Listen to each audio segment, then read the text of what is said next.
Hey guys, Ian here. Real quick before we start the podcast, I want to give you guys a heads up. We had a whole bunch of technical difficulties making this episode. There were like a whole bunch of chunks that just like disappeared, but that's all right. We filled in the gaps, and I think it's still cool. I hope you guys will still enjoy it. I know I did listening to it. So we will see you guys next week. Well, after you finish listening to this one. So let's hit theme music.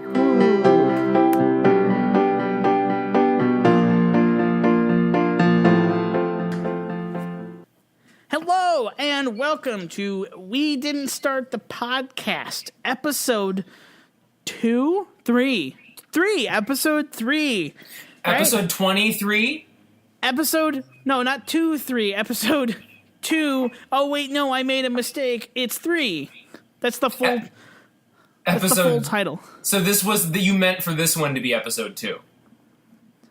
Kind of. I think the introductions one was going to be like point 1 or like, one of those, but then that looks stupid.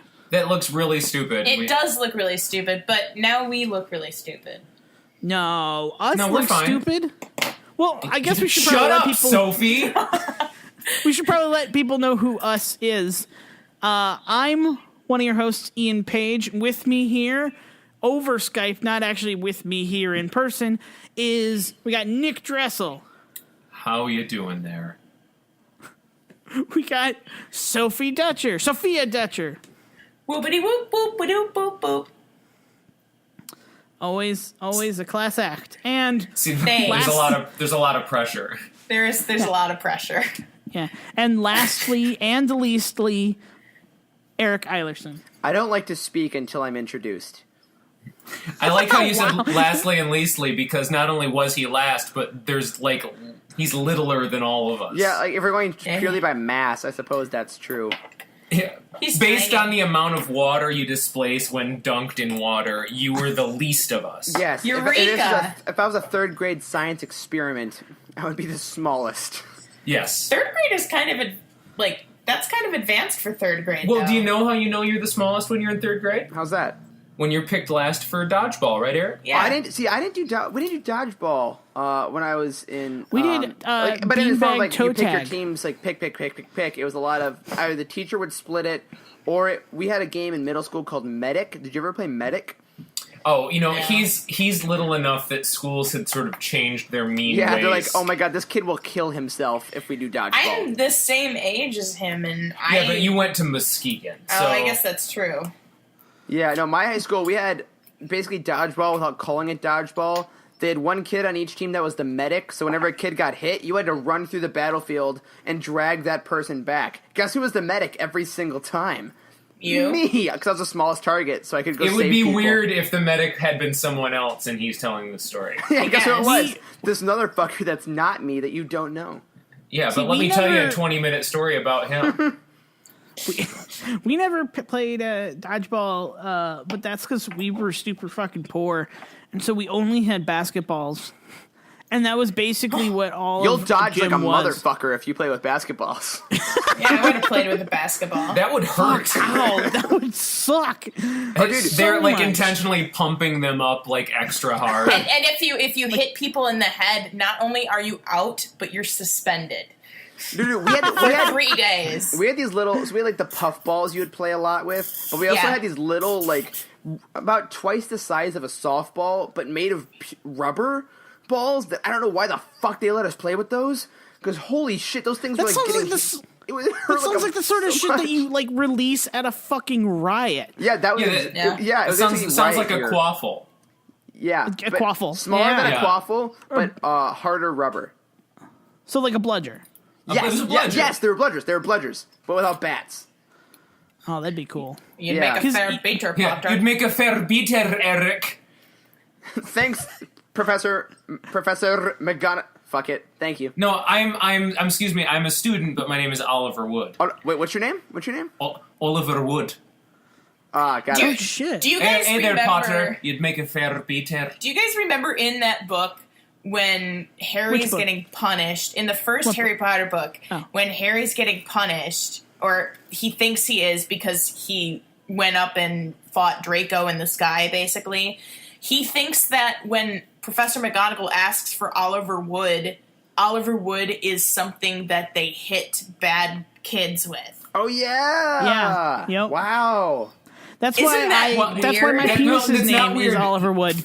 He grew up with the Dursleys. No, Of course, yeah. that's where his mind Oh, went. that fucker got beat. Are you kidding me? Yeah. yeah. They just never said it because you can't like put out a kid's novel that's like chapter 1. The Dursleys proceeded to whip Harry to within an inch of his life. It's like the first chapter is written by David Pelzer. Oh my god. All right, here's my. A child called Sure. It. And we move to the movie of the week. The It Who Lived. The It. If Who Harry Lived. Potter was written by David Pelzer, The It Who Lived. Oh my god. So And then if what you're happens new is to he eats this the frozen hot podcast- dogs, pukes them out, and then has to levitate them. Oh Yeah. god. If you're new to this podcast, wow. Welcome to We Didn't Start the Podcast. We are a weekly Who's the pop culture- herbology professor? The what? Professor Sprout. Okay, do you remember when Professor Sprout made Harry eat the diapers off of those little screaming The baby mandrakes? off the baby Yeah, mandrakes? that. Oh my god. Remember when she made him eat the diapers off the baby mandrakes when Guys. he was bad? Wait. So we have a Facebook page. Look at that Facebook page to look at our upcoming Harry Potter Child Called It fan fiction. See, now when God. you say child called It, wait, is that like those books? No, it's Where it a was- book. It was a Wait, true no, story. Eric, let him go. Okay. What were you saying, Sorry. Ian? Okay, so Harry Potter, those are books, but then also, isn't there like a child named It, and it's a book? It's about like some fucking kid who goes missing, and he's like on the milk cartons and shit. No, Ian. No. Well, first of all, you are correct. Harry Potter is a series of books. And popular Okay, movies. I got one. I'm batting 500 here, guys. Yeah. All right. Secondly, Yeah? A You're dead Child wrong. Called It is a story. It's written by the adult who was the child who was treated this way, but grew up with like the worst mother ever that abused him in the craziest, awful ways. Yeah. And it is one of the only books that my mother ever read and liked. When I asked her if she'd read Harry Potter, she goes, "Are there any childs that get abused in them?" And that's what she's looking for when she reads about stuff. Hey Nick, do you want to tell us something? Well, she never hit me, but I think she got all of those feelings out through her fiction. So maybe you're saying mothers need to read Wait. abusive literature as to not be abusive. I mean nonfiction. Because It yes. is nonfiction. So Ian, there are parts in Child Called It that involve the kid. I said the thing about hot dogs earlier. His mother makes him eat frozen hot dogs, force himself to vomit them up, and then eat the vomit again. And Yeah, things she like that. made him eat a diaper. Yeah. Yeah. So Yeah. Oh, okay. I Th- thought you that guys were was- just the being bit like was- fucked up. Nope. No, you just. no. I'm, Next week, Sophie's pick, A Child Called It. You've guessed Oh it. God. that being said, Who's gonna be the first one of us to pick something like fucking like Schindler's List? I can't something like- imagine. I'm still Fucking hoping dark. that that's Eric's pick. I can't imagine who would be fucked up like that. He's saying it like I think it's him. I don't know what it is, but I know what it was. It was a movie that I watched this week. Throwing it to Nick Dressel. That's correct, Eric. This week we watched Stephen King's It, a 2-part made-for-TV miniseries produced in 1990, way back in the good old year of 1990 when my parents recorded it off of television. When my parents were doing it. When my parents have thought about me. doing it, but didn't do it for another year. Yep, all When of my it. parents did it all the time and ended up having me. Ta-da! Surprise! Yeah. When did we turn into like Olympics commentators? It don't sounds know. like when they're trying to kill well, time no, at the we- Olympics between the swim Eric. meets. Eric, you didn't hear? That's our sponsor. That's what The what we're Olympics? doing to. Yeah. God, Holy yeah. shit. don't say that stuff. The Olympics will sue anybody. That's true. Like, Not that's the regular Olympics. It's the Olympics. All right. Improv Olympic had to change their name to IO because the Olympics sued them. Yeah. Yeah. So Yeah, don't mess around Yeah. is what I'm saying. The only reason they haven't sued the Paralympics is because they can't deal with that headline. It's true. Plus, it's not like exactly. Nobody could deal But with you that can't headline. you can't trademark like just Olympics. Well, they did. No, they have Olympics. What, do you remember the fantastic Mr. Olympic? Yes, it was my favorite movie growing up. Yeah, with Oh, Don wait. Knotts. Wait, is that really a thing? I can't tell if you're fucking with me or not. This week, Stephen King's It. Guys, So what- let's it Hold on, held what's it up for called? me. Stephen King's It. No, but What what's is it called? You know what? I feel like I know how this bit is supposed to go, but the way that it was attacked has Wait, already hold been. on. What? How is it? Wait, how is the it way what that do the you mean? movie was attacked? Wait, what's What are the you bit talking about? about? I'm confused. God, this is a nightmare. Guys, Nick has turned into I- Ian. I'm I literally am- watching it happen. Nick is I turning am into in hell. Ian in every bit. Wait, will you just tell us what the No, movie's it is called? not that Nick turned into Ian, Eric. It is that Ian turned into Nick. That's Wait, what hold we're on. saying. Hold on a second. Hold on a second. Boy, this is one Freaky Friday. Oh man. Starring Jamie Lee Curtis. I have love her hair I now. have never and will never split a fortune cookie with Ian Cooley Page. Because Man, of the but fear you remember that that you one will time literally we switch did? bodies. We did that one time. Don't you remember when we accidentally were each other for a day? Oh, that was that sex dream you had that one time you told me about? Oh, it was a sex dream. It felt so real. They always do. I was so they sure. wouldn't be sex dreams if they didn't. Just ask me. You know, Ian's Freaky Friday. Well, I can actually be comfortable with that because I feel like if we switched bodies, the last person he'd have sex with is himself. I don't know. Yeah. I'm kind of a chubby chaser. No, I mean, like, you're like, oh, I'm finally in a different body.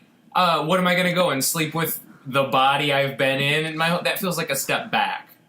Well, but then if you did sleep with your own body, then when you switched back, you could like know how to critique yourself. Like, oh, this is where Yeah. I'm strong. These are my faults. Yeah. But I don't know if I'd want to go through what it would take to get that knowledge. I don't know. If I could fuck myself, I would. I wouldn't want my Like if I bony could ass like to split sit on bodies. me. That'd be horrible. I don't know if I would fuck myself. This is getting weird, guys. I How don't is know it if I weird? could take my giant penis. Guys, it's no offense. I'm just not my type. I never want to belong Nick, to I'll a tell club you- that had me as a member. Exactly. Thank you, Sophie, Woody Allen. You're welcome. I don't know. Oh. That wasn't quite Woody Allen. That wasn't nearly No, Woody it Allen. was beautiful is what it It was. was beautiful, is what it was. Yes. I mean, we've had so many famous people on this podcast. We already. really have, and I'm really glad that you finally gave me the chance to be on the podcast, guys. Carol Channing! Yes, hello, Carol it's Channing. me. Wow, Wow. wow, you're my favorite. Carol I'm- Chan- I had Carol literally Channing. nothing else to do today, so I figured I would step in front of a microphone. Hey, would you do us a favor and sing one of your famous hits? If I could remember them, I would, but I have fucking Alzheimer's. Well, you know, Hello Dolly. Diamonds Hello, are a Dolly. girl's best friend. I'm Sing sure that they one. are. Really sing anything for us, Carol. Anything. What's Yeah. your favorite song? You What could are- sing the phone book for us, and I bet it would be beautiful. Let me see if I can remember my favorite song. Fuck the Police coming straight from the underground. That's all That's I know. beautiful. Wow, Carol. Straight out of Channing. Yeah, Straight crazy outta motherfucker Channing. named Channing. Carol. Okay, Carol. You From a need- gang need- called Oops, can't say that. What's Carol. funnier, straight out of Carol or straight out of Channing? Straight out of Channing. Yeah, that's way better, right? Because Channing sounds like an actual place you could be straight out of. Yeah, I definitely can't be straight out of Channing Oh Tatum. no! Is that the icy grip of death? Bye now! Oh, Oh, jeez. hi, Carol Channing. Hey guys, Carol. God, what I guess we missed? have to start I was the refilling my pod- drink. I mean, I guess in the description for the podcast, we should probably mention that, like, Carol Channing came back to life and then Wait. died again Wait, during what? our podcast. What? Yeah. What are you talking about? Yeah. R.I.P. I'm R.I.P. Wait, Carol Channing. I mean re-R.I.P. Wait, R.I.P. R.I.P. I'm confused. Like, Reruns. I came back into my room and there was like this weird like smell of sulfur and dust in the air, but I figured that, whatever, that happens sometimes. Wait, hold on. That happens sometimes? It's not the best apartment in the world. I just kind of go with it. Wait, do you live on a Hellmouth? Well, yeah. Oh. It's pronounced Helmuth. Yeah. Oh, Hellmouth. That's how we got the rent really cheap, is that we called it Helmuth and just kind of ignored the things that happen usually, and then they give us back our security deposit no matter what. Wow. Guys, I just got the greatest idea for a horror novel. Helmuth? Yes. Yeah, and speaking of which, segues are awesome. Let's talk about it. Nothing kills them right. more than that phrase. All right, let's talk about what? Pop music. We're talking about the movie we watched this week, the movie of which I will not say the name of. Voldemort. Okay. We all know what movie it was at this point. Voldemort. It was it? Ian, what did you was think? it? What did you think of that movie that you saw? The movie that I saw, I thought, the thing that I thought over and over. No, and not over, the thing. It. Oh, yeah, sorry. The movie It. What I thought over and over while I was watching it was just sort of this constant understream in my brain of what the fuck. There was a lot of times that I didn't just like write it or whatever. I would literally like yell it out loud. One thing I know it's sort of one of the common criticisms of Stephen King. And I know you guys are bigger fans of Stephen King than me, but I know a lot of times his stuff sort of, he asks you to take some pretty big logic leaps. And that's just part of his style. I mean, that's in everything. Yeah, are you saying there's logical leaps that you have to take with this movie, Ian? Oh my god. But Because for me, up and down the line, logic was sound. Okay, can I say what I thought of the movie now, because I really need to jump off of what you just said. Okay. Yes, absolutely. So I loved the movie. I loved it so much, but I am a huge Stephen King fan. I want to ask you guys if you've read Stephen King novels. Have either of you? I've read Pet Sematary and a couple of his short story. God, Pet isn't Sematary is Pet really Sematary so good? Oh, I hated it, but I was also really young. I was really young. That was the thing. oh, okay. Yeah. I mean, but Eric, I don't think you have, right? No, yeah. For me, I haven't read any of the novels. I've seen like live performances of adaptations of some of his work. I've read comic book adaptations of some of his work. I've read. I have to read that comic book, Yeah. The Dark Tower, but I want It's to read them amazing. all. It's I want to read beautiful. them all in novel form first. I'm thinking Yeah. like 4 or 5 into Yeah, it. I never So- finished it, but talking about it now makes me want to go back because they were, again, really well written because he writes it in a prose style, but still lets the art do the work. Oh, and just so you know, there is some crossover between the Dark Tower series and it. Yes. Sweet.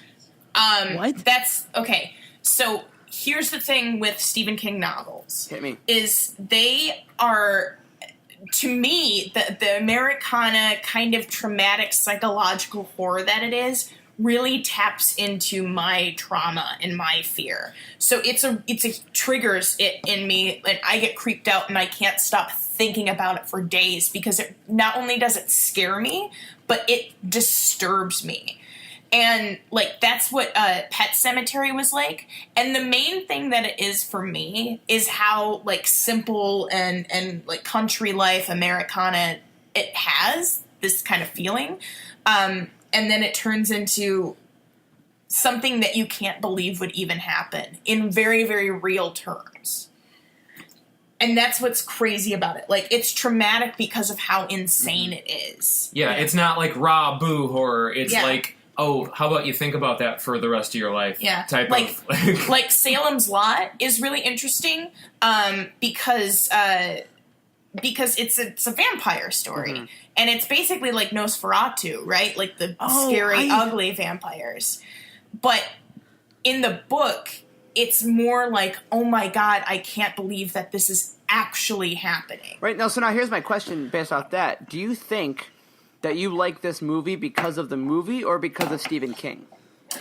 I openly admit that most of it, 60% is because I love Stephen King. 40% though, and I'm glad that you brought this up, is I think the acting is really spectacular in it.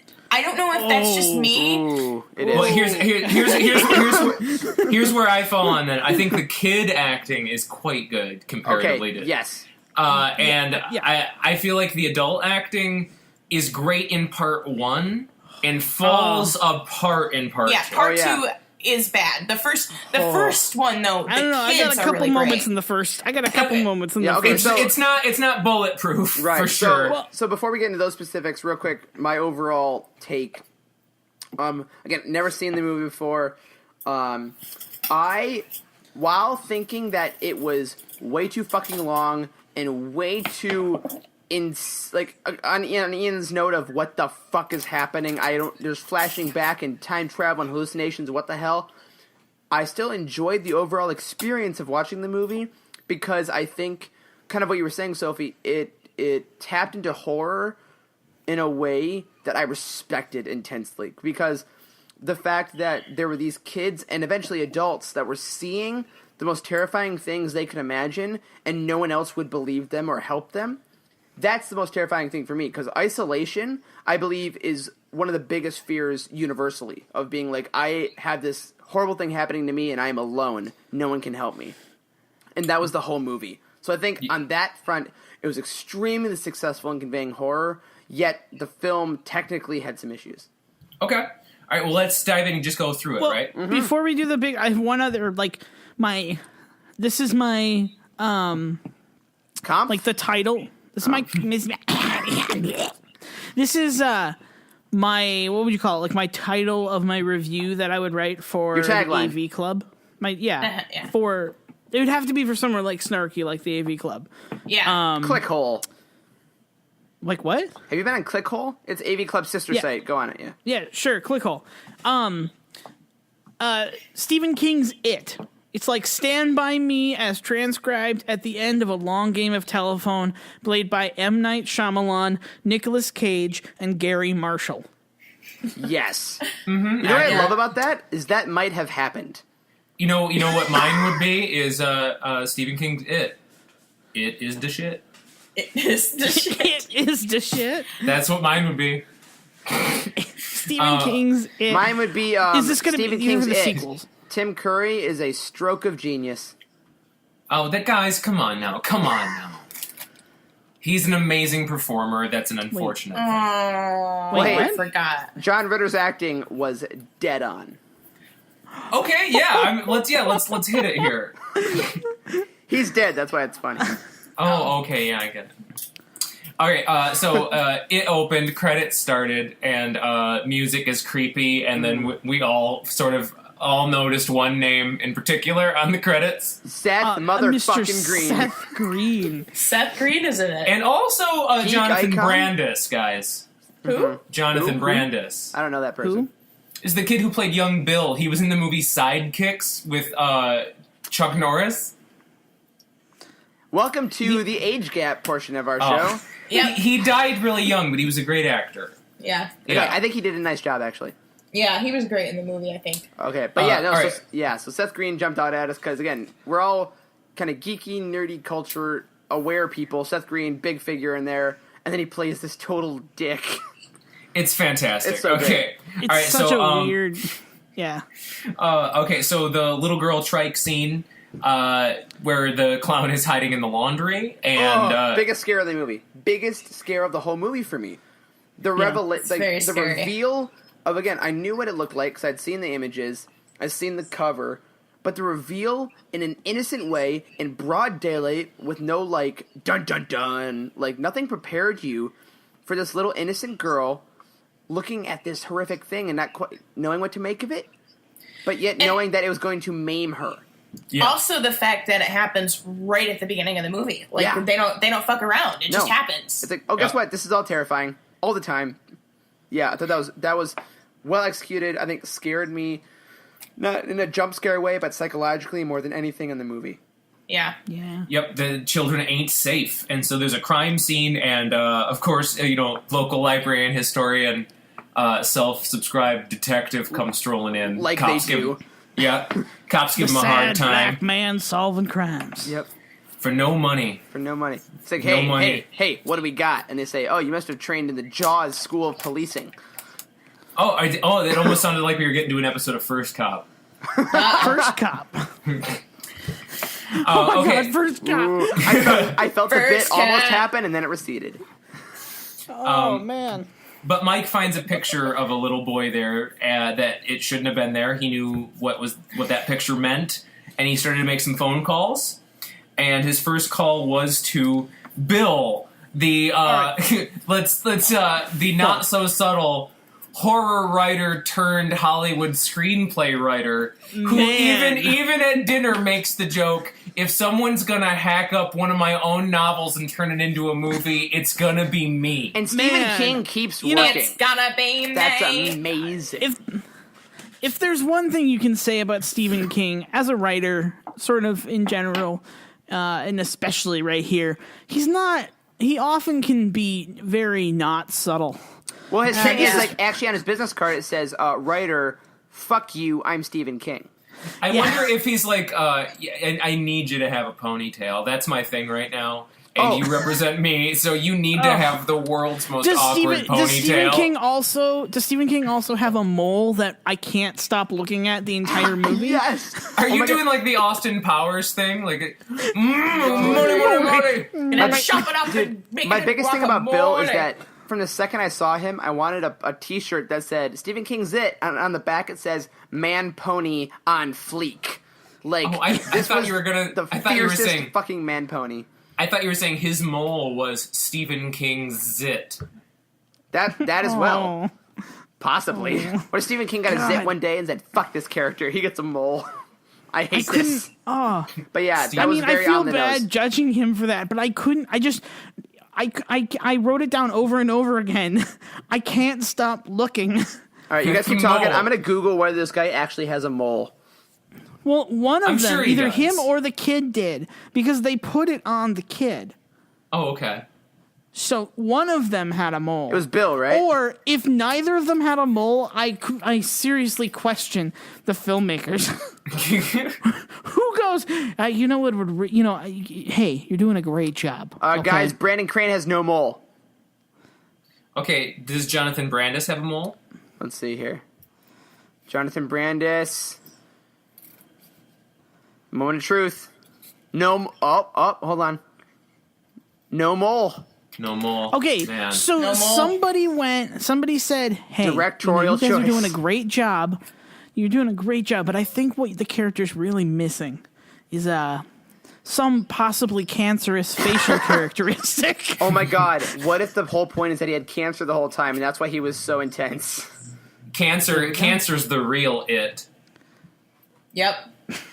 We found it out. We figured it out. Arms of the angel. Have you recently been diagnosed with an enormous mole on your face? Away from here. Well, there's help for you. In the arms of an angel. Here at the Stephen King lead character awkward facial application center. We strive to draw your attention away from the plot and the scares, and only on the facial deformities of our characters. In the arms of an angel. Please, just give us your money. The Stephen King Institute is not responsible for any possible dates or relationships that have been ruined by this mole. There are no refunds on the mole, and the mole may become cancerous in 3 to 5 weeks. God, And we we're really should back. stop selling ad space to those guys. I know, but man, they pay the bills. They do. They pay they pay the bills. Yeah, we have bills now. This is our third episode. Shit's getting intense. You guys, We have how 50 listeners. how weird is Audra? I feel like Audra was the, oh my god, I come out to LA, I'm going to be in my first movie, be a Stephen King movie, and I'm just going to give face. Wait, That- which Like one's her Audra? accent's weird. The I think- girlfriend of the writer. No, Wife? that's his wife. Yeah. Wife? She acts like the girlfriend. Like, there's not a whole lot of commitment. I feel like, well, you're just going to go. But you're right, her accent goes in and out. Her motivation goes in and out. I mean, she gets w's coming to her, but... I this is It's how weird as forgettable a character she was. That she was in that first scene, and I think she was in like there's a couple. She'd be in like for 10 seconds a scene here and there. What you're saying is exactly what happened to Sophie. Yeah. Like when she actually showed up in town as she met Pennywise. I know this is skipping ahead, but like when she showed up, and I was like, "Wait, who's this?" Oh, I forgot who she was until the last scene of the movie. It's Yeah. like, Yeah. I did not remember who the like- fuck she was. oh, of all of those characters from the beginning, our favorite one we could possibly bring back is of course Audra, Yeah. the kind of whiny, weirdly French woman. Yeah. What is she, French? I don't know what she is. Yeah, he's like, Well, I Audra's mean- here, and I'm like, Québécois. oh, I can't wait to find out who Audra is. Oh, fuck, we've met her. Yeah. Yeah, there was a lot of stuff though, like that where I was kind of like, this movie over, it's a 3 hour, it's 2 1.5 hour, so presumably it was like 2 2-hour nights, right? Yeah. When it aired, I was like, I don't see why this is why this is 3 hours long. I do not understand why it was 3 hours long. So here's the thing. I got the DVD from the library, and it was one of those old DVDs where you have to flip it upside down to watch the second half of the movie. Yeah. And when I paused the first half, it said, like, hour 20 left. I'm like, oh, that makes sense. And the movie's going along, and then it ended, and I'm like, oh, so it's going to be like the kids vanquishing the monster was the big thing. And then there's like, nope, still an hour and a half left. And I was like, what the fuck?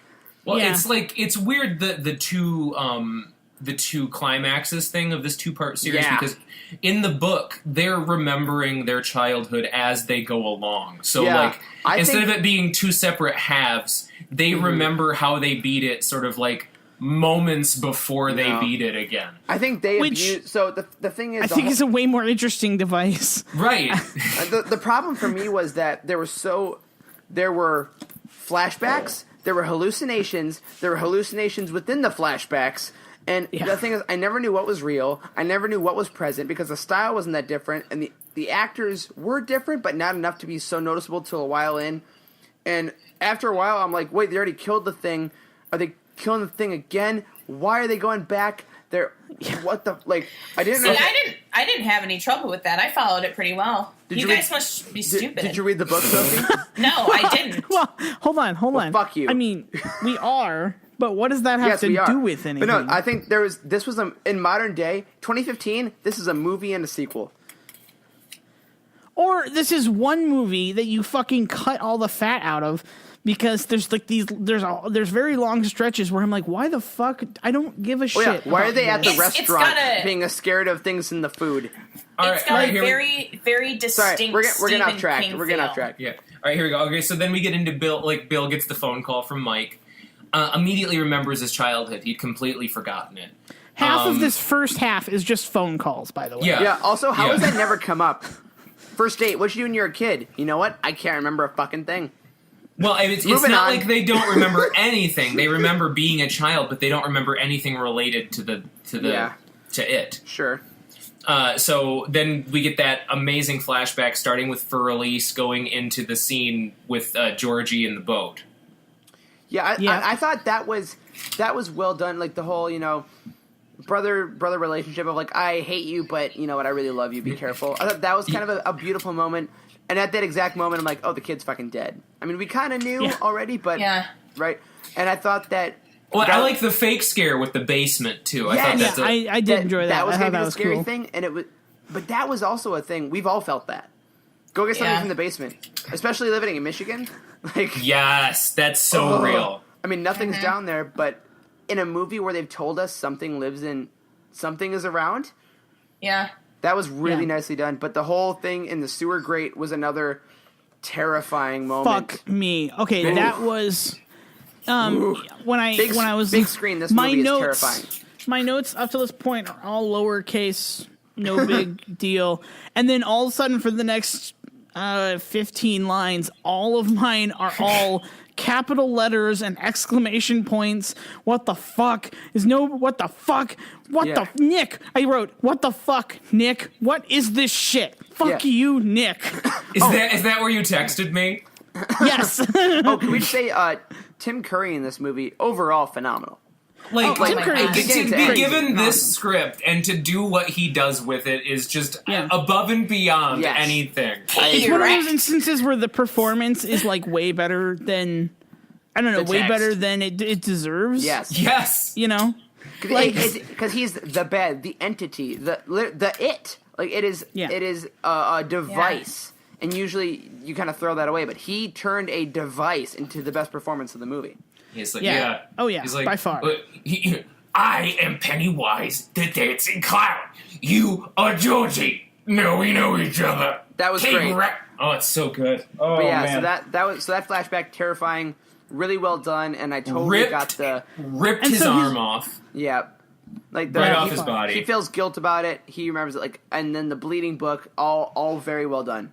As Oh, a yeah. unit, I thought it was well done. What'd you think of that? When the kid winks. Oh, that that's freaked really, me out. Yeah. I had to, yeah, when the picture winks. Yeah, my thing was like, because I didn't realize the parents not believing anything the kids say until then. Because then I was like, okay, the parents are covered in blood. Why is no one freaking out? Oh my god, they can't see it. Yeah, and so I just thought they were mean. Yeah, I was slow. that was the biggest scare for me, and that's when it got psychological of realizing that this movie is about kids and people that are terrified of an all-powerful beast that no one else can see or believe. I always wonder, like, how long is that fake blood on the parents before it kind of just rubs off naturally? Or, like, probably to the next time they take a shower without realizing it. But, like, the kid has to see the blood on them for however long it is until they take a shower. Yeah, because later on in the movie, Bev is cleaning the sink and stuff because there's blood all over it. Mm-hmm. Yeah. But, okay, we're skipping The ahead. whole blood, I mean, that was one of those things that I was trying to figure out. Okay, so like Suspension of early on in this disbelief. movie, I'm trying to figure out the rules of the movie. Mm-hmm. And that was, I think, my only thing I was having issues with. And eventually I got sort of over it and just was like, all right, just take it as it comes. You know, don't think too much. But for a while I was really obsessed with what are the rules? How does all this work? And then there would be times that would confuse me, and like the blood was one thing. I don't understand necessarily what the quote unquote rules are, which I think is mostly because there aren't necessarily supposed to be rules. Well, every time the blood splatters on you, you take 1d4 plus 2 acid damage. Yeah, those are the rules. Yeah. Damn it, that's right. Ugh. But yeah, that was quite freaky with the wink there, and then so he packs up, he leaves, he's on his way. Well, before he leaves though, he confronts his wife in a way that really I found terrifying, where he like grabbed her by the shoulders and gave like a full on Nicolas Cage performance of going, promise me, promise me, and she's like, you're crazy, Okay, question. and he's like, I love you. Can we take a quick interlude here to talk about the treatment of women in this movie as a whole? I think this is the perfect. I think this is a great time to say. Okay, so my base thing about the treatment of women in this movie. We might have to wait till we get to Bev. Okay. Oh, that's a good point. Okay, good point. Well, So, but audience, bringing it up that it's an issue that needs to be talked about. audience, if you're still listening by now, God bless you. We will talk about the treatment of women in this movie because, frankly, it's fucking horrific. But we'll talk about that when we get to Bev. Moving on. Bev is coming soon. We just got Ben first, which is John Ritter, a very bearded John Ritter. Husky, Yes. but looking good. Was it okay? One thing I was loved- post Three's Company, correct? Yeah. All right. One of my favorite. So the whole movie is filled with these moments, but a lot of times it is some of the laziest character building script writing. Oh my god. My favorite one, the one that made me laugh out loud, was they get into John Ritter's apartment, right? And they've already they've already mentioned architecture and she said, you broke your architecture award. Oh, Yeah, that's a real tragedy. It's an American tragedy. Come on in great. here, you floozy, into my garage door opening Holy shit. apartment. So we've discovered that he's like a big fancy architect. Okay, we've already established that. But then he goes over to his like desk or whatever, and hanging up on the wall is the the cover of Time magazine that he is on, saying like the savior of architecture sort of thing. That they clearly shot that morning. And it was Time Magazine Architecture Edition. Like, it was like a special architect, like, edition of the magazine. I just think that if you were to see something like that, the picture in the Time Magazine thing nowadays, you would just think, oh, there's an asshole that got one of those fake Time Magazine covers of their face. There was no other cover text. It was just a picture and his name. And, like, the architecture of the future. Like, there wasn't anything, like, about the rest of the issue. Yeah, like, sure, we really believe you. Architecture of the year, you're the top one. And you're the most handsome, too, I'm sure. And your appearance looks exactly like it is on this exact day in your life. Well, I'm sure that Time architect? Magazine picture wasn't taken that long ago. I know, but still, like, it wasn't retouched. Like, nowadays, we expect a retouched something, like, something has changed. But it was literally, like, the prop guys, like, panicked that day of, like, no one's gonna know he's an architecture. Guys, this is a plot point. This is so crucial. Well, I mean, it has the feeling came up of later, you know. It has the feeling of like, oh, there's a lot of things in the book. Let's try to fit like 8 plot points into each sentence. True. Sometimes. So, exactly. Okay, so because even when he was like with that chick, he's like, I used to be fat, don't you? that was the most inorganic line I have possibly ever heard.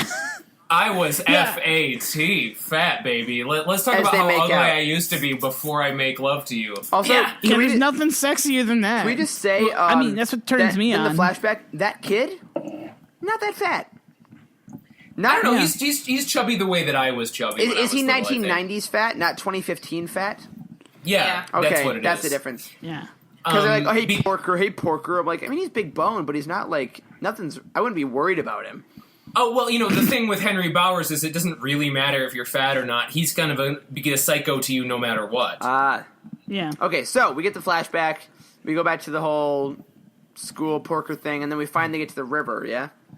Which is like can I just say that I really identify with him because I was fat when I watched it, and you won Architect of the Year.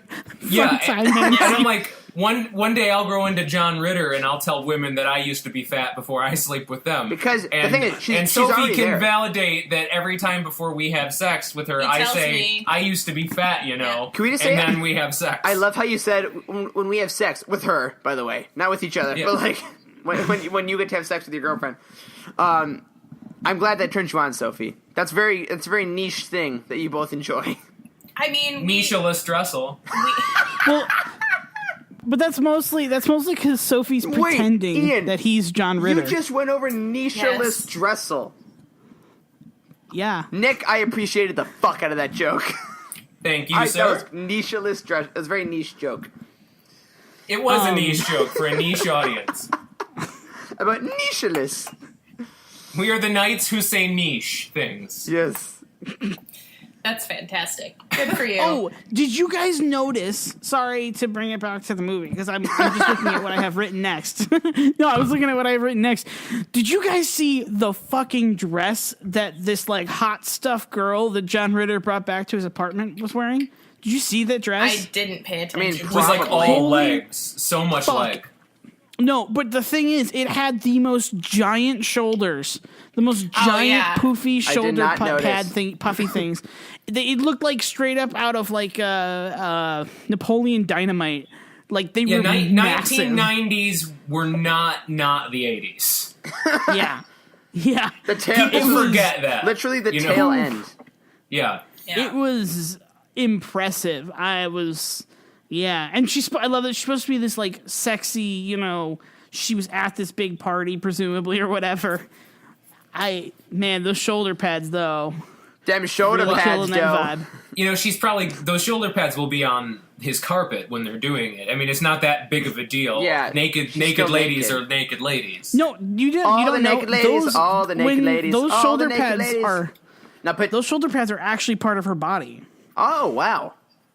Yeah. That's unfortunate. It's really unfortunate. That makes sense. I've just thought about where this bit could go, and I'm kind of disgusted by it. So let's just move Right, on. so we get the John Ritter shit out of the way. Call, Nick. Moving on. Okay, thank you. Yeah. Also, for the folks at home, we recognize this is a 3, 5, 8 hour movie. So we're gonna be plowing through some shit. So Yeah, plowing keep up. through Okay, stuff. so then down at the Barrens by the creek there, the bullies come. Eddie's there. He has an asthma attack. They empty out his entire asthma inhaler. Which is honestly, that could be like some kind of homicide, right? They are like psychopaths. Like- it's not a normal Yeah. type of These bully. are the most evil bullies. Well, it seems like only he is like a really evil bully. The other two, like the one of them, his defining characteristic for the first half seems to be that he belches. Right. Yeah, Like, that's that his seems thing. to be like that's his that's thing. fine. That's That's why, like I that's said, why more- they call him Belch. Did you know that? That's why that's Is that his name. really? Oh my god! my biggest this thing is what was, I like- talk about with some really bad character building. Exactly. 'Cause, Sometimes. like, my thing is, like, I was bullied, and that's fine. Like, people, like, make fun of you, but, like, this guy literally said, I wish I had tallied how many times he said, I'm going to kill you. That was his kill big you thing. all. I'm gonna kill, like, murder. Like, oh, we're scared of the clown. Like, fuck, this kid wants to murder you and brings out a switchblade every 6 seconds. But there's an element of truth to that for me, because I was bullied a lot, and death threats are thrown around quite a bit. Yeah, at but that to the age. point of, like, the kid's having an asthma attack, empties it as an inhaler and leaves. That is that's like negligent homicide or whatever the fuck. Yeah. yeah. Well, how do you guys like Manslaughter. Eddie Spaghetti there? Don't call me that. I thought he was fine. He was fine. Yeah, Yeah. he's a good character. I like Bill. Ben is very likable as a kid. I like these kid actors. Yeah, like I want to. Yeah, The wanna- kid actors, I did not have a there's problem. nothing with. I wrong liked- with them. That's my thing. Is that I don't necessarily Yeah. love them. It's just like they're fine. They're kids. Yeah, You know, I they did a thought fine they job. were. I enjoyed them a lot more than the adults. The adults were Yeah. fucking Which, awful. before we move on to the next phone call, Well, first we have will- to say that the clown of his dad was yelling at yeah. him Yeah. like a soldier, and that's like that was a really creepy scene with "Want a balloon, Ben?" and the voice changes and the Yeah. Every Yeah. time the voice changed, I thought that was nice. It was seamless, and the thing is, I was like, oh, I get that, but to a kid, to anyone that's scary, but to a kid, that's terrifying. Giving you the hope of this person that is long gone, and then taking away that hope while terrifying them simultaneously is. Yeah. That's why I think like this book is probably amazing, because you don't have all the stuff that was wrong with the movie. You just have that thought, which is terrifying. yes, sir. all right. So let's we gotta push on through this first act. Okay, so We have that's 7 acts Ben. to go. And then we get to Bev. And we're in Bev's life, and she looks like she's in quite a happy relationship. Yeah. So let's talk about Bev. I'm going to start overall with Bev and then get specific. So this whole movie was consistently a hop, a skip, and a jump away from a gangbang. I think overall, Bev was the girl friend of the group that was consistently meant to flirt with the boys and kiss them whenever she wanted and say, I was always in love with you guys. Like, had this been nowadays rated R, she would have fucked every one of them. Yeah. And let me just say Ugh. that is something that occurred to me and I brought up. And then I was told something that literally blew my dick off. Tell us. Yeah. What do you got? She does have sex with all of them in the book. Oh, yeah, that's what I my sort of God. figured. Yeah. As kids, 11 and 12. Wait, what the shit. fuck? Yes. Yes. The fuck? Yeah. It's I thought that I was like, oh, this my- is insane. There's no way. that was my first reaction, but it's actually like this book is fucked up and crazy. Yeah. And Shit. so the fact that you guys felt that way is because it was that way. Yeah. I mean, okay, so I had less of a problem with the with her, that sort of relationship she had with her friends, because I actually sometimes thought it was kind of sweet that I was viewing it as like, I was viewing it kind of sweet in the way that it was you can be an intimate without necessarily being sexual. but they were though. Well, but I'm saying sometimes it was they're holding hands, they're cuddling, they'll kiss, whatever. But sometimes, at least when they were adults, I was like, hey, maybe they're not wanting to bang. They're just like really touchy-feely. Now, then there were times, then it was, her and John Ritter start fucking tonsil hockeying later, and then I'm like, okay, so they clearly want to bang. But then there was the whole thing of like when they were by the river and she was like, oh, I'm not on a date with just him, I'm a date with you, and I'm on a date with you too. And I'm like, and now knowing that... Oh, I just thought that was like a friendly... I mean, that's something I could totally see happening. Ian thought it was like an episode of TBS's My Guys. Kind of. Like, yeah. Ian, I think you missed out on a lot of signals in high school. Is what I'm getting by this. Though. I have... Legit. I'm like, I didn't think it was necessarily that crazy. I have whatever. I have the scene in the book pulled up if you want me to read from it a little bit. Well, how about you find, like, maybe we can put that up in the comments, in the description, yeah. Put that in the description, yeah. Please do. But my thing is like, beyond that, though, I mean, again, this is our 2015 attitudes coming back to 1990, coming back to an older book, which I hate that I had to qualify, but we do, is the, like, she was that character clearly for that purpose now, but then also she gets the fuck beat out of her by every guy she's with. Yeah. Including her dad, including her boyfriend. Like, literally says to her boyfriend, oh, sorry, I can't have sex tonight. I gotta go back to Maine to see some friends. And he just fucking backhands her. Out of nowhere. It's been too long since last time. Out of nowhere, pulls out a belt to beat her. What the fuck? Just so you guys know, it's her idea for them all to have sex with her. She has to talk them into I'll it. believe it. She has to talk them into it. I believe it in a heartbeat, and I think that is not. It's weird because like there's real people as far as Stephen King goes, and there's the characters. I believe that character motivation, and I blame Stephen King for writing it. Not that it makes me feel weird, but I mean it does. But I feel like there's a responsibility not to have that happen. Yet it's a story. I don't know. I'm so conflicted about that now, knowing that information. I don't know what to do with it.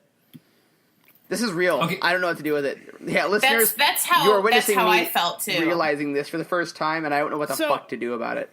Maybe let's keep moving because we're pushing time, and we got a lot to go. Yeah. Well, okay. She stands up for herself, which is good, and runs away from her dad that's trying to beat her, which is good. Yep.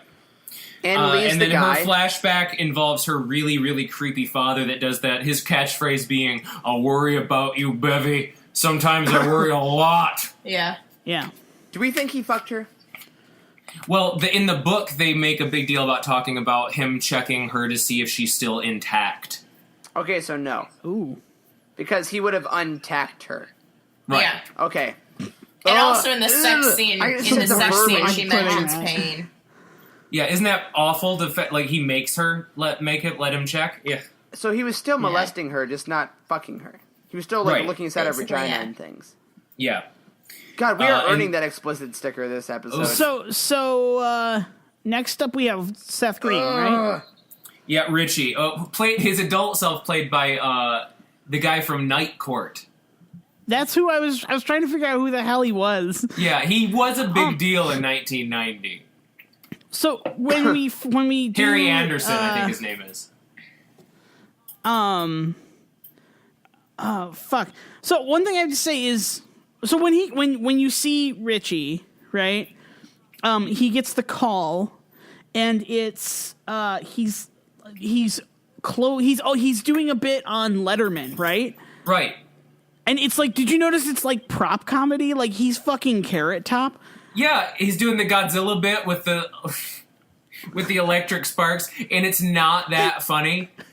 Yeah. Well, like later on in the movie, one of my favorite moments is there's this strange musical dinner montage that happens. That's the weirdest for seemingly fucking thing. No fucking reason in the second act, other than to give him an opportunity to do some mime work with a fish head.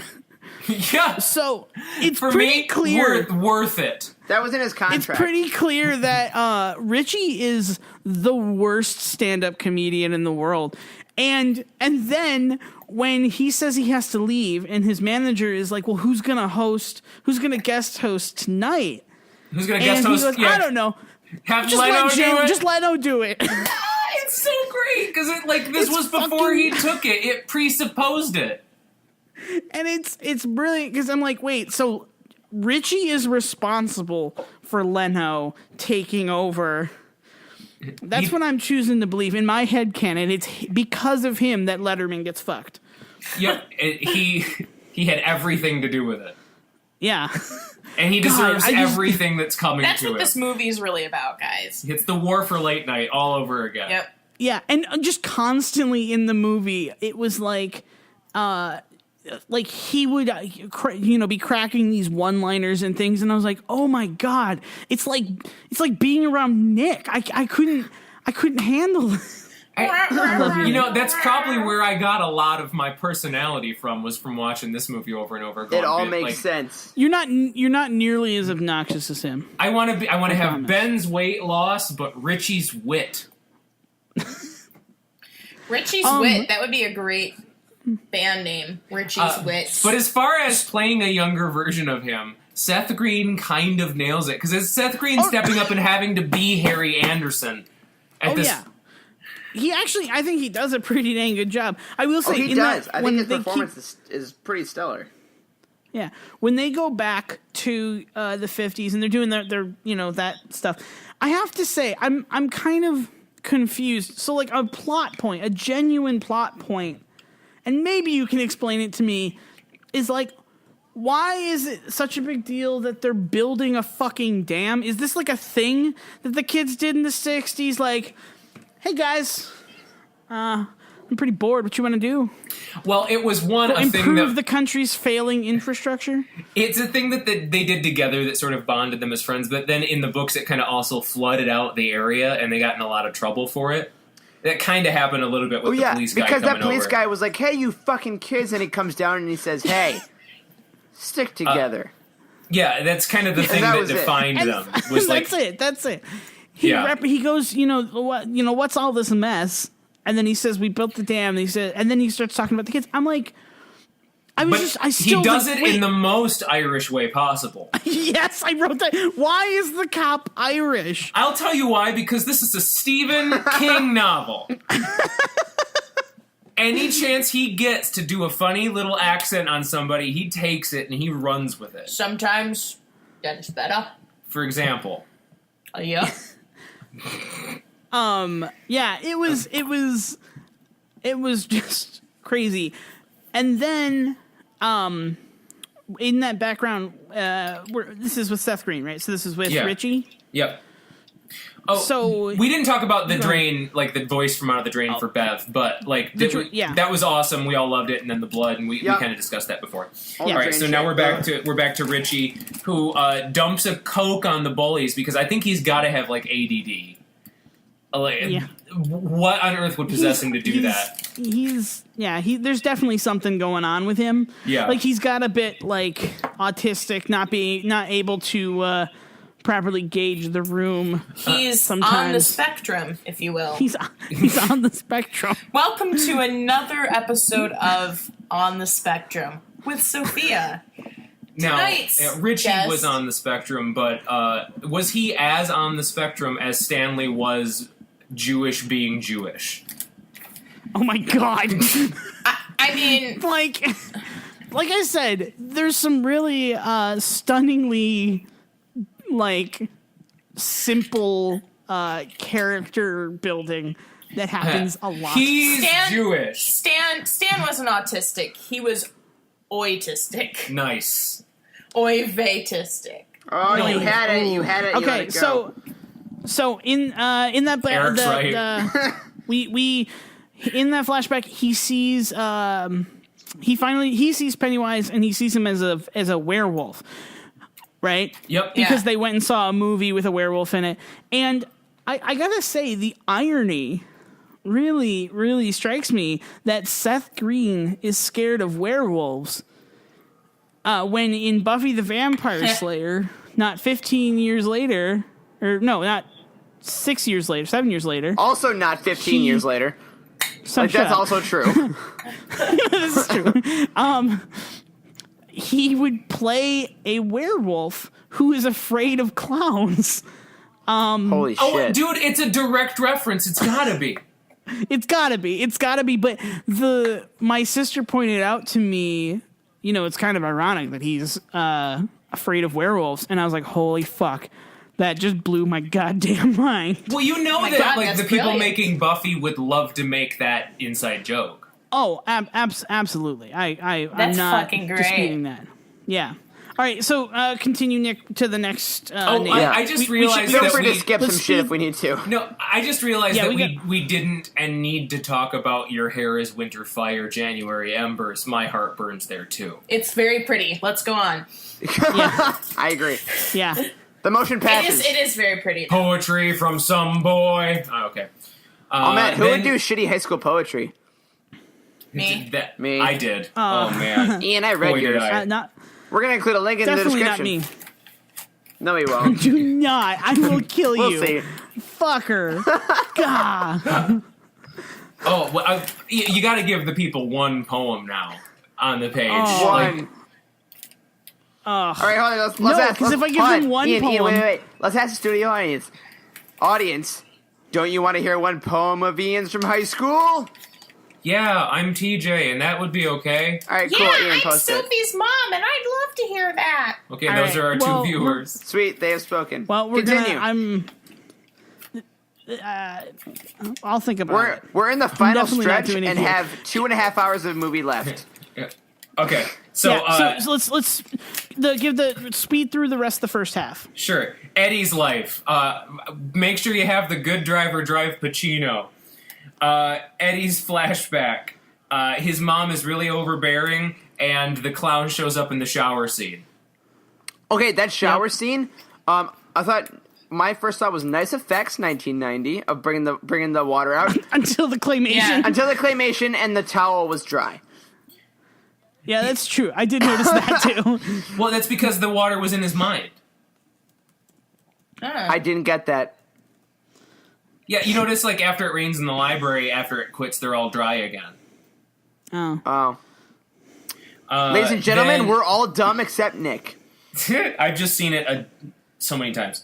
Then we have Mike kind of does his own flashback where he shows up and he's the historian, and the bullies chase him, and then they look through the old book, and the picture starts to come to life with the clown talking to him. Yep. Yep. Oh And yeah, then the hand- that's terrifying. When Yeah, it that's does very the scary. backflips and then reaches out of the book. I love that one. That's cool. I dig that. They throw rocks and they hurt Henry Bowers, and then we get back to the library, and there's like muddy footprints in a balloon for Mike. So many balloons. So many balloons in this fucking movie. Oh yeah, Yeah. Oh, even more in the second half. Then we get a little piece of Stan's life. Stan, a big fan of Perfect Strangers, which I wonder if you guys had ever even heard of. Nope. Nope. Okay, do you remember? You ever see Beverly Hills Cop? Nope. Yeah, not in a long time.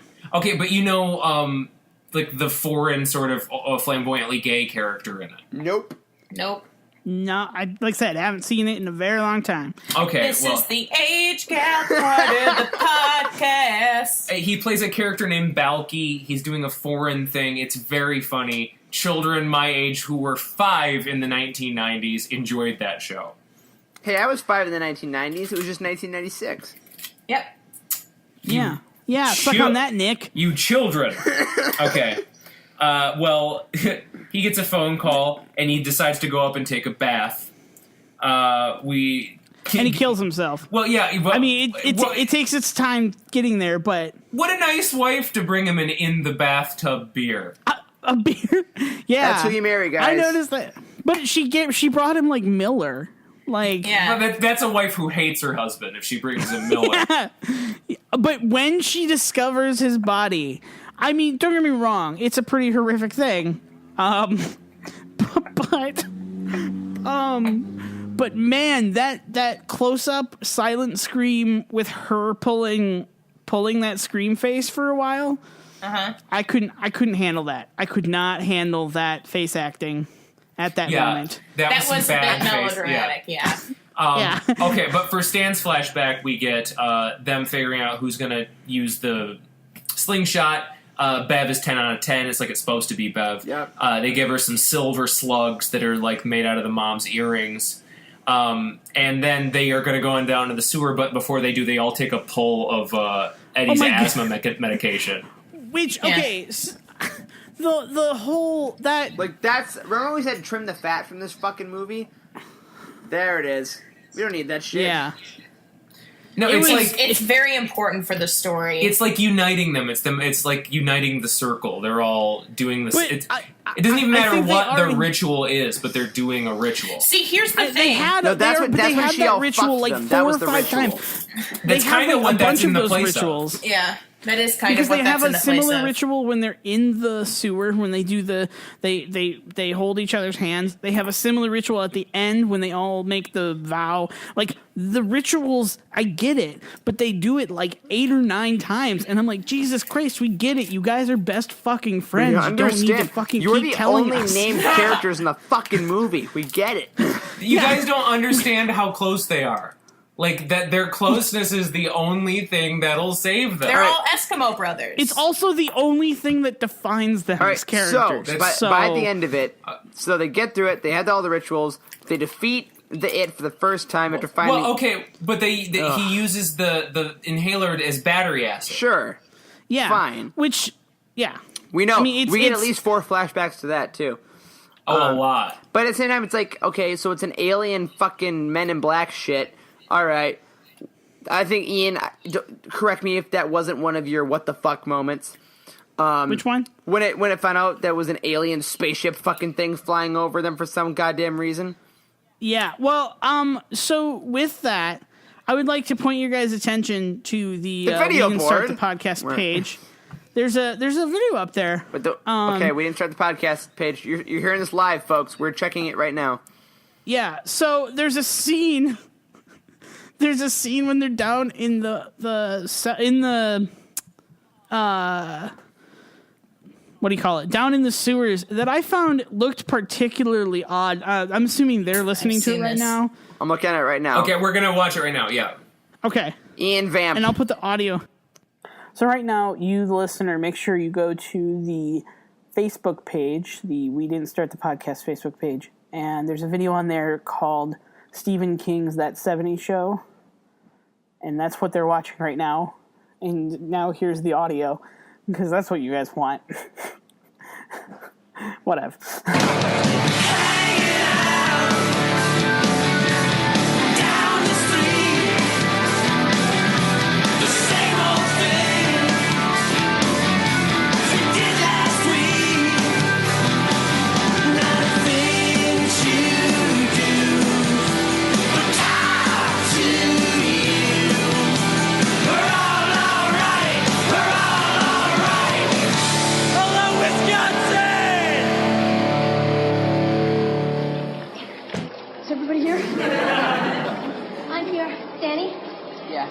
Richie? Yeah. Mike? Here. Whose hand is this?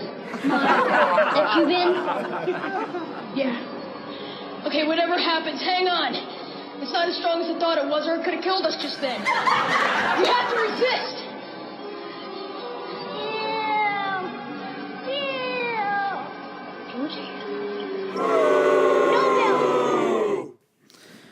So that's the clip that I put together for you guys. It's fantastic. I love it. It's the insanity of that moment. Yep. I can't believe I haven't seen that before. And the haze around them really adds to it. Yeah. Yeah. Thank you. So then they kill Pennywise Well, for the first time. for the first time. The Maybe. kids kill Pennywise. Yeah. What do you think That's about the backflip he does with the light coming out of his head? That's Yes. pretty great, and I think Tim Curry asked for that specifically. Yeah. I think he's like, I want to do a backflip with light coming out of my face. Okay, well, I definitely like that ending better than the other ending with the adults. Okay, yeah, so let's fast forward the fuck through Act 2. Crazy shit happens. there's the actors are even seem to be in on it. The fact that the movie should be over, and then the ending is. I mean the whole second the whole second act. Why does it exist? I don't. And they kept doing flashbacks, and they kept doing. I'm like, Well, wait, the clown scares were lamer, but more aggressive. lame. Yeah. But it was like, okay, we get it. He's still there. We know that already. There is no new information being added. I actually can take that as like maybe the clown is just getting a little more desperate, so therefore it's not as scary as it used to be. And adults are never going to be as scared of those things as children are. So it just instead tries to be aggressive in an insanely annoying way in an attempt to try to drive them insane. But my biggest part about the movie is that my biggest problem was that I never understood 100% the clown's motivation. Like, do you want to kill you could kill them at any point because you're omnipotent, can control anyone and do anything, yet you don't? It clearly can't. They're protected. Yeah. That's why he had to keep bringing in outside help. His power isn't as great as you think it is. Yeah. But maybe I'm like Ian in that way where I need rules. Maybe I need the rules of the clown. There is actually a Wikipedia site that kind of lists all of its powers and its origin. Then that should be at the beginning of the movie. That site just link. a link to the Wikipedia page. Pause this movie, go to this Wikipedia site. Yeah, the second act though, as a whole, it happens, and it's a lot of it's just rehash of the first act. Of the first act, and that's literally what they're doing. Would that be a fair assumption? Is that they're literally just excuse me? Would that be a good way of putting it, Nick, to say that they're literally just going back to kill Pennywise again? Yeah, and that's why I think it's trying that hard to keep him away, is because this time it's really afraid adults could maybe do some damage, and they do. But what we see them do is do the same thing with the slingshot. It makes fireworks go off inside the belly, and then they're later like, no, we're not done yet. And then they just sort of, like, with their fists, beat the shit out of a giant spider. And, like, rip out its heart. Yeah. And I'm like, what? Like, okay... So the fact that this was a made-for-TV movie over multiple nights makes so much sense. Because they were banking on people that haven't seen the first night watching the second night. Because it did rehash fucking everything, and then they just fist-fought a demon. Yeah. So, what the fuck? So, based off just seeing the movie, what do you guys think it is? The thing itself? I think it's an alien. I think it's a Men in Black alien. I think the whole movie is about placebos. That's a interesting one. Well, I think ultimately the whole point of Pennywise is the fact that he is the personification of fear itself. It is the fact that the end of the movie is the big metaphor of the kids beating down their actual literal fear. Mm-hmm. Because he was everything they were ever afraid of, everything that was ever hidden, everything that no one would ever believe them about. And I get the metaphor of that, but to have them physically beat it to death was a stupid fucking way to portray that. I can see that kind of. I think I personally would have bought the idea of Friendship Circle giving Care Bear power more than I would have believed that. Totally. Well, I'm very anxious to tell you about what it actually is. But first, like, if I hadn't told you what it actually was, Sophie, what would you have thought it was? I thought that it was, like, kind of hard to explain. It was like, the fear itself thing. But then after I heard Nick kind of tell me about the sex scene, like, it becomes clear that it's like a entity that kind of feeds off of imagination. And the other thing, too, the way that they battle it in the books is by basically just being themselves, like the battery acid. And the other thing, Stan... Well, I was going to wait for Ian to be back to start talking about. Oh. All right, I thought he was back. Nope, I'm not back. This is those technical difficulties. Oh. Yeah, all right. Well, as long as you can hear me, then that's fine. What it actually is it's an energy that consumes, that is on the outskirts of the universe. It's at the edge of the universe. Beyond it is what's called the macroverse, and that's where this energy lives, which can be. It's been called the deadlights in this, but it's this all-consuming energy that must always consume. Also out there is the giant turtle that threw up the universe. But that's the energy's only enemy, but he thinks that it's been dead for years. So it landed on Earth where Derry would be built, and it eats children, and the reason it scares them is because a scared flesh is like seasoning it to him. What the fuck? Yeah, that's what it is. No. Nope, it's a clown. Fuck it. That's the form it takes. It takes the form of that, but that's what it actually is just something that's been around forever. I understand why they couldn't put that. Yeah, it's kind of hard to say. And then the way that they battle it too is when the spider gets up on its rear legs and they're looking in that light. They're going through something called the ritual of Chud, and the CH, and then the U with the umlaut D, and it tries to like drive you insane in your mind, and you just sort of have to like fight it by being yourself. See, Bill like uses the repeating of he thrusts his fists against the posts and still insists he sees the ghosts against it to fight it. Richie fights it by doing impressions and accents of different people.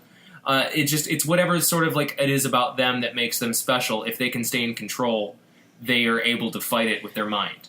And when you... Yeah, I totally agree. It's interesting. I'm totally back. Did not see that. Okay, so did not see that in the movie. For the purposes of this podcast, right? No. It does not come through in the movie, but that's what it is. And then when they're kids, after they defeat it, they're lost and they can't get out of the sewers. And she just gets the idea that that's the way that it's going to connect them all, and it does. I think if they hadn't have had sex with each other as children, that wait, they all fucked in the sewer after they because they couldn't find their way out. And doing that helped them find their way out. But they're also, you have to understand that one of the main things about this, too, is that they're all acting on instincts, and that's what works against it. Right, and it's all the adults in the town are part of it, and the thing that her dad wants is for her to never have sex with anybody. And it's an act of defiance. And it also, what do children refer to as sex? They call it. Like, did you do it? It's an act that takes you from innocence into adulthood. So wait, it's a sex demon? What? No, they're both of the things that sort of haunt children can be referred to as it. And there's also something in there in the book. There's a glass tube that connects the children's library and the adults' library, and he says that's what sex is to the macroverse with us. So, like, the whole book is kind of about sex. Then why didn't we read the fucking book? Because of Tim Curry and because of my history with it. Yeah, but here's what I'm going to say. So, we cannot... Overall, the purpose, whatever the fuck we've decided it is for this podcast, I can't compare any of this to the book, because I didn't read it. I understand that's what it was on the larger scale, and I think that's a whole nother series of podcasts and conversations. Yeah. Well, plus it is super thick. I wouldn't assign that to you for a week. Right. Oh, no. Yeah. But so, the movie as a whole ends ridiculous. Okay, but can we talk about demon, and can we talk about the real ending? Incorrectly. Can we talk about the real ending though, where I stood up and walked out of the room. I was fucking pissed as hell. Yep. Yeah, it's really stupid. Because all right, so last 5 minutes of this podcast, let's talk about the stupidness of this ending, and then we'll let you guys go. And then the thing with the bike. This fucking bike. So there's the bike. Okay, everyone, this is one of those technical difficulties I was talking about at the beginning. We sort of lost most of this, but basically, I talked about the ending, which you saw if you watched along with us, where there is a bike that Bill decides is going to save his catatonic wife, I guess. It's silver, which is like the earrings that they use to destroy Pennywise the first time. Basically, we all talked about how stupid this device was right at the end of the movie, and how does it make any sense that putting your catatonic wife on a bike and riding it down the street is going to somehow make her uncatatonic. Long story short, we all agreed it was stupid, and now back to the program. Also, She's riding that shit side saddle with one arm draped over him, could fall off at any second. There's traffic beeping at him. They could fucking die at any And the moment. whole audience is like, yay, yay, Audra's back. The character we all cared about. The way that I look at it is that Stephen King at this point is like, fuck this. I am so done with trying to adapt my own screenplay. Fucking happy ending. Go screw yourselves. All right, so here's my thing. Okay, overall... All right, real quick now, guys, because Sophie's still got to tell us what her thing is. All right, super quick. My thing about this, I think it gave the idea of fear very well. I think that I'm very scared of this entity. I understand why it was. It is not a good movie overall. The acting performances by the adults are shitty. The ending is fucking stupid. It is 4.5 hours too long. But the general idea is very good, and I think the book would be good if you read it, besides the underage sex, which will haunt me for the rest of the evening. It's beautifully written. Like, no one else could get away with it. Yeah. I still don't think he could, but I read posted it. it. I posted it on the Facebook page. Christ. All right, someone else. Ian. Shit. All right. Anyway. How about I say, basically, I loved it, and I will always love it. I'm so glad. All right. Sophie, what's your choice for next week? Okay, hold on, I'm back. Sorry about that, guys. All right, what'd you think? My overall thought process is that I'm not sure if I liked it or loved it, but I sure as hell enjoyed watching it, even though it made me go, "What the fuck, Nick? God damn it!" I'm so glad you liked agree. it. Like, Yeah. like I really knew that there would be elements of it that you will have been glad that you've seen. I will agree to all of that I enjoyed the general Yes. idea of it, but I am so motherfuck. All right. Yes. All right, Sophie, All right. your choice for next week. So, what is Sophie's Here's my choice? choice. Okay, so I'm gonna. Please, I hope it's Sophie's choice. I'm gonna go in a little different direction, kind of break it up a little bit, but it's still gonna be kind of horror because I don't know, we've been kind of in that mood. It's a game, and it's called The Path, and we've talked about it before, but I've never actually played it, and it's only $10 on Steam, so Okay. it's really great. Wait, what now? It's like a kind of a walking simulator, but it's more of like a storytelling device about that riffs off of Red Riding Hood. Yeah, It's really Okay. great. You're gonna love it.